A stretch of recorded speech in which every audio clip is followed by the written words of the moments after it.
अस्सलाम वालेकुम, कैसे हैं आप सब? आई होप आप सब ठीक होंगे। अल्हम्दुलिल्लाह हम सब भी बिल्कुल ठीक हैं, अल्लाह ताला का शुक्र है। और जी बस सर्दियां जो सी हैं वो अपने ज़ोरों शोर पे हैं और यहाँ पे मैं बच्चों के लिए लंच और ब्रेकफास्ट जो है वो इकट्ठा ही तैयार करके उनको साथ में भेजूँगी, क्योंकि बच्चों का जो लंच है वो उनको स्कूल से ही मिलता है। और वो मैं ऑर्डर करना भूल गई थी। और आज क्योंकि मैं सोच रही थी कि दोनों को इकट्ठों को दोनों बच्चों को लंच और जो सा इकट्ठा दे देती हूँ और जो ब्रेकफास्ट है वो अलग-अलग से, क्योंकि बच्चे वहाँ पे स्कूल में 10:30 बजे के करीब ब्रेकफास्ट करते हैं और 12:30 तकरीबन लंच उनका शुरू हो जाता है। वो जो नीचे जाके अपने ग्राउंड फ्लोर के बेसमेंट में जाके वहाँ पे जाके बच्चों का एक होटल बना हुआ है, वहाँ पे बाकायदा फ्रेश जो सा होता है लंच इनको तैयार करके दिया जाता है। तो वो मैं ऑर्डर करना भूल गई थी और यहाँ पे अब मुझे ब्रेकफास्ट और लंच जो है दोनों इकट्ठे ही रेडी करने पड़ेंगे। और बस यही होता है कि थोड़ा टाइम जो है ज़्यादा लग जाता है, वरना मैं रोज़ ही बच्चों को लंच स्कूल से मैं स्कूल के लिए दे के भेजा करूँ। लेकिन क्योंकि यहाँ पे ये फैसिलिटीज़ मिल जाती हैं कि बच्चों का जो लंच है आप वो बच्चे स्कूल में ही जाके करेंगे, लेकिन ब्रेकफास्ट जो है हम साथ दे के भेजते हैं। मैं बच्चों को घर से भूखा नहीं जाने देती। मैंने यहाँ पे बच्चों के लिए एक सीख कबाब था लंच में और साथ में इनके लिए चॉकलेट्स थी, एक एक बेल थी चीज़ की, और साथ में आलूज़ की पैटीज़ थी। यहाँ पे मैंने एक एक सैंडविच, निगर्स और साथ में नाशपाती जोन सी है वो काट के डाल दी है। बच्चे जी आराम से खा लेंगे और अगर ना भी खाएंगे तो फिर वो वापस घर ले आती हैं, फिर उनका टिफ़िन जोन है वो मैं खुद फिनिश कर देती हूँ। साथ में एक टिशू रख दूँगी, वैसे तो उनके पॉकेट में हमेशा से टिशू होता है, तो वैसे मैं एक आज साथ रख रही हूँ ताकि इनके जो हैंड गंदे हों तो तब इनको पॉकेट से निकालना ना पड़े, क्योंकि बच्चे हैं ना भूल जाते हैं पॉकेट से निकालना और फिर गंदे हाथ से ही पॉकेट में से निकालते हैं और फिर पॉकेट भी गंदी करते हैं और फिर टिशू भी जो है वो सामने नहीं होता। तो यहाँ पे जो शाम के 4 बज चुके हैं, हम लोग रीमा वाली साइड पे आ गए हैं। मैं सोच रही हूँ हम लोग के जब भी हम घर चेंज करें तो इस साइड पे ले लें। वैसे तो हमारा लेब्जिस जाने का इरादा है, लेकिन अगर वहाँ पे ना मिल सका ना जा सके, हमें यहाँ पे ईजी है क्योंकि बच्चे जो उनसे यहाँ पे स्कूल जा रहे हैं और मैं नहीं चाहती कि उनके माइंड चेंज हो या फिर उनकी टीचर चेंज हो तो वो खुद भी डिस्टर्ब हों। तो मैं चाहती हूँ कि हमें गरीमा के इस एरिया में घर मिल जाए, क्योंकि यहाँ पे घर मिलना मुश्किल है। 4-4 कमरों वाला घर नहीं मिल रहा। यहाँ पे सिर्फ दो दो एक एक दो दो कमरों का घर होता है और बड़े घर यहाँ पे मिलना मुश्किल होते हैं। बहुत ज़्यादा तुर्किश लोग, अरबी लोग जिनके ज़्यादा बच्चे होते हैं फिर उनको उस हिसाब से घर मिलते हैं, लेकिन लेब्जी सिटी में इन चीज़ों की जो सी है ना वो कोई दिक्कत नहीं होती, क्योंकि वहाँ पे ज़्यादातर अरबी और तुर्किश और आउटलैंडर ज़्यादा रहते हैं, मतलब गैर मुल्की लोग जो से होते हैं। तो हम लोग यहाँ पे गरीमा वाली इस साइड पे आए हैं। मैं चाहती हूँ कि मुझे यहाँ पे घर मिल जाए ताकि मैं बच्चों को आउटिंग के लिए शाम के टाइम निकल के बाहर वॉक वगैरह कर सकूं, क्योंकि मुझे बिल्कुल टाइम नहीं मिलता बच्चों के साथ वॉक वगैरह करने के लिए। और यहाँ पे जोन सा हस्बैंड जोन से ना वो पिज़्ज़े ले आए थे, 3 पिज़्ज़े हमने मंगवाए हैं। बहुत ही ज़्यादा भूख लगी हुई थी, लेकिन फिर भी हम सोच रहे थे कि 3 ही मंगवा लेते हैं ताकि फिर जोन सा ना अपना अपना पिज़्ज़ा खा लिया जाए। जैसे कि मैं और छोटे बच्चे हो गए, मोहम्मद अली पिज़्ज़ा एक खा लेंगे और एक इनके बाबा खा लेंगे, लेकिन ऐसा कुछ नहीं हुआ। हमारा एक पिज़्ज़ा जोन सा था वो बच गया था और जी हमसे खाया नहीं गया। वो कहते हैं ना अखा भरदियां नहीं तो ढिड रजदा नहीं, ढिड रजदा नहीं तो अखा भरदियां नहीं। पता नहीं ये क्या मिसाल है, मुझे याद नहीं आ रहा सही तरह मैंने बोली है कि नहीं बोली। यहाँ पे हमारा एक पिज़्ज़ा बच गया था, मैंने, बच्चों ने और फिज़ा ने एक जैसे एक ही पिज़्ज़ा खा लिया था। बाद में एक पिज़्ज़ा जो है इनके बाबा ने और मोहम्मद अली ने खाया। इनके बाबा की ज़्यादा जिद थी कि मैं एक खा लूँगा, लेकिन उनसे एक पिज़्ज़ा नहीं खाया गया। तो वो पिज़्ज़ा जो है वो हमने अगले दिन जो है वो गर्म करके ओवन में तो फिर खाया था। लेकिन ये अभी की बात है, यहाँ पे फजर पिज़्ज़ा खा रही है, उसको काफ़ी ज़्यादा भूख लगी हुई थी। मैंने उसको सुबह का मिल्क नहीं दिया था, सिर्फ एक दफ़ा ही दिया था और हम लोग बाहर आ गए और बच्चों को बस हम लोगों ने पिज़्ज़ा खिलाया है। हम लोग स्पेशल पिज़्ज़ा खाने के लिए ही आए हैं। अगर भूख होती है तो फिर ही बच्चे पिज़्ज़ा खाते हैं, वरना फिर पिज़्ज़ा नहीं खा पाते। छोटे बच्चों की बात कर रही हूँ। तो ईसा यहाँ पे सोया हुआ था, तो अब उसको फजर ने जगा दिया है। और यहाँ पे मोहम्मद अली का जो उसके बाबा का पिज़्ज़ा था हम लोगों ने पीछे रख दिया है और मोहम्मद अली जोन्स है वो थोड़ा सा नींद में है।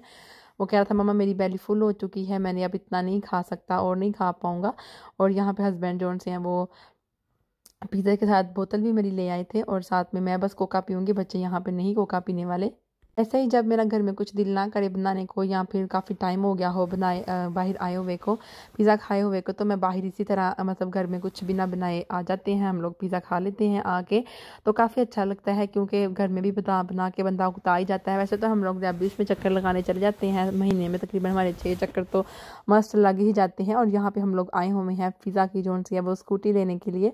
हमने और मोहम्मद अली और फ़िज़ा की स्कूटी लेनी थी हुई, और फजर के लिए हम लोगों ने पराम लेनी थी। तो उसके अलावा जी यहाँ पे जी फ़िज़ा अपनी टेस्ट कर रही है कौन सी स्कूटी इसके लिए बेस्ट रहेगी, और वैसे भी इस तरह कर रही है जैसे इसको पहले से एक्सपर्ट है।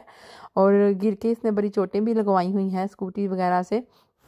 तो अब जी डिसाइड कर रहे हैं हमने कौन सी लेनी है। यहाँ पे फजर के लिए भी इसके बाबा कह रहे हैं लेके देनी है, लेकिन मैं कह रही थी कि नहीं, इसको नहीं लेके देनी। बड़ा शौक आ रहा था इनको, बच्चों को, छोटे बच्चों को भी कुछ ना कुछ स्कूटी वगैरह टाइप लेके देने का, लेकिन वो चला ही नहीं सकते। तो कैसे मैं पहले ही लेके रख लूँ, फिर पैसे ज़ाया कर दूँ और फिर बाद में जो सा है वो किसी काम ना आए, इसी तरह पड़ी रहे घर में। तो वैसे भी पहले मैंने बड़ी बेवकूफ़ियाँ की हुई हैं, चीज़ें ले लेके तो रख देती हूँ, बाद में फिर उनको फेंकने की कोशिश करती हूँ कि अब ये घर में ज़्यादा मतलब गंद इकट्ठा हो गया है और ज़्यादा घर में रश बड़ा हो गया, सफाई करनी मुश्किल हो रही है, अब जगह जगह पे चीज़ें पड़ी हुई हैं। तो अब कैसे मैं यहाँ पे करूँ, अब मैं घर से बाहर फेंकने का उनको सोच रही हूँ। फेंकना तो यहाँ पे नहीं बहरहाल पड़ता, वहाँ पे एक जगह होती है, वहाँ पे आपने साल के अंदर इतना सामान जितना भी आपने घर से बाहर रखना हो वो रख सकती हैं। पाकिस्तान में तो ऐसा होता है ना कि आपने कोई चीज़ नहीं इस्तेमाल करनी, किसी से पूछ ली कि आपने लेनी है या नहीं लेनी, आप उनको दे देती हैं, या फिर आप उठवा के तो किसी पुरानी जगह पे जाके रखवा आते हैं।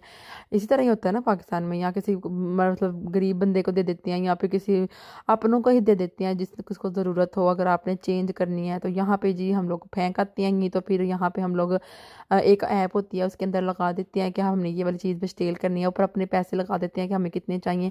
अगर आपने उसमें से किसी ने लेनी हो तो वो कम या ज़्यादा कम पैसे करवा सकता है, अपनी मर्ज़ी आपकी, आप फिक्स भी रख सकते हैं और कम भी कर सकते हैं। तो वहाँ पे इस तरह का, यहाँ पे इस तरह का सीन है, लेकिन हम लोगों को झंझट में नहीं पड़ते।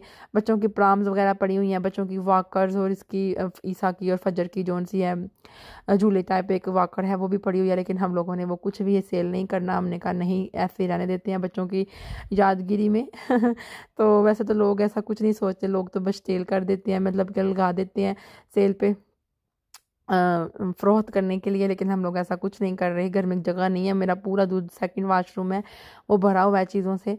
तो किसी दिन मैं आपके साथ वो शेयर करूँगी कि किस तरह मेरा जो सेकंड वाशरूम है, जो हम लोग यूज़ नहीं करते, बिल्कुल भी यूज़ नहीं करते, क्योंकि उस साइड पे बाहर वाली साइड पे ना फ्रेश एयर के लिए कोई विंडो नहीं है, तो हम लोग इसलिए यूज़ नहीं करते। जो हमारा बड़ा वाशरूम है उसमें फ्रेश एयर के लिए विंडो है, तो इसलिए हम लोग वो यूज़ करते हैं, और वही मुझे अच्छा लगता है क्योंकि वहाँ पे हवा जोन सी है वो हमेशा मैं विंडो खुली रखती हूँ और अंदर बाहर हवा आती जाती रहती है। यहाँ पे मोहम्मद अली फ़िज़ा ने अपने अपने साइज़ के बालू पकड़ लिए हैं, और आप जानते हैं इनकी कीमत कितनी है? पूरे 20-20 30-30 हज़ार रुपये पाकिस्तानी इस बालू की, और इस यूनिकॉर्न की जो फ़िज़ा ने पहले पकड़ा था। ये बालू देख रहे हैं आप, फ़िज़ा से जो बड़ा है, इसकी कीमत 30,000 रुपये है। 129, 140, 135, 100, और ये सेल पे लगे हुए हैं इसलिए यहाँ पे पड़े हुए हैं, ठीक है।